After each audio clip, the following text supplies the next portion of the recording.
Hi everyone, in today's video, I'm going to show you how to create an image overlay in Webflow. First, open Webflow on your PC and log into your account. Now select your project and click on Open in Webflow to enter the editor. Then click on the plus icon from the left side to open the Elements panel. Now scroll down in the Elements section and click on the div block to add a container to your page. This div will be used to hold your image and overlay together.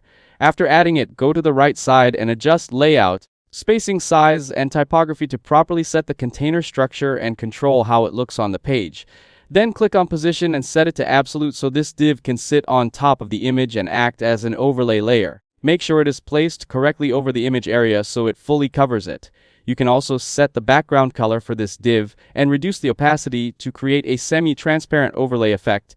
This helps the image stay visible while adding a shaded or colored layer on top.